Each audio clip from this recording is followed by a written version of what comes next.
Hey everybody, it's Steph from Destination Exploration here at the University of Lethbridge. I'm excited that you're joining us for our Arconic STEM Club this year. We're going to do a quick unboxing so you're ready for club.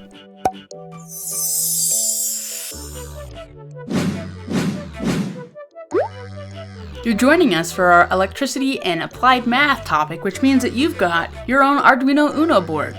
Let's see what else is in the bag. The main piece, of course, is the Arduino inside the box. You'll find the Arduino Uno board itself. If you've ever used something like a microbit, the Arduino Uno is a microprocessor as well, but it packs way more of a punch. But when it comes down to it, it allows us to input different data and manipulate it in order to create something great in the real world. Then of course you've got some stickers and some instruction booklet. In order to power the Arduino, we actually use this cable. So it's a USB cable, but it has a USB type A port on one end. Maybe it's something that you haven't seen before. It usually powers things like printers because it allows data to travel quickly across it and supply a large amount of power. So just make sure that before the first day of club that you keep and know where this cord is, because you probably don't have an extra one lying around the house. The next thing in our bag is actually this piece right here. It's called a breadboard, and it's not a cutting board that we make sandwiches on. It's actually a very common tool used across the industry to create and prototype different electrical circuits.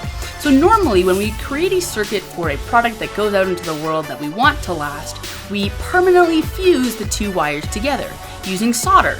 So you can actually see pieces of solder on the back of your Arduino. They're the little silver dots. But of course, when we're creating something and we're trying to design it, we don't know it's going to work right away. So we have to prototype and be able to move wires in and out.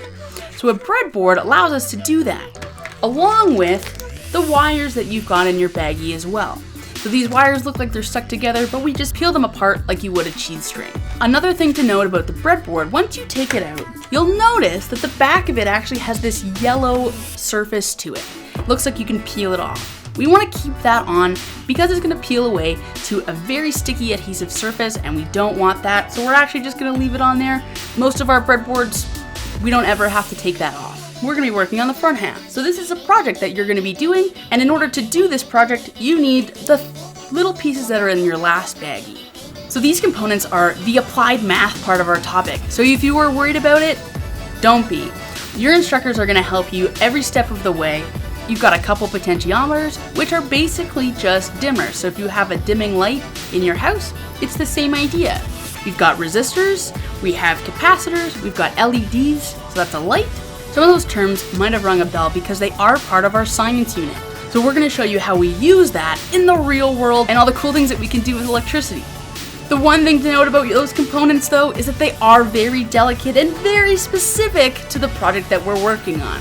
So you're more than welcome to open up the baggie and look at all the things that are inside of it, but please make sure that you put everything back in the bag. I encourage you to go explore the Arduino website. It's got lots of different examples, and you can Google all the amazing things that people at home have created using a board like this. It's pretty amazing what they've come up with, and the best part is that now this Arduino board is yours and you can create things like this as well. And that's all you need to know about your Arduino before you start club.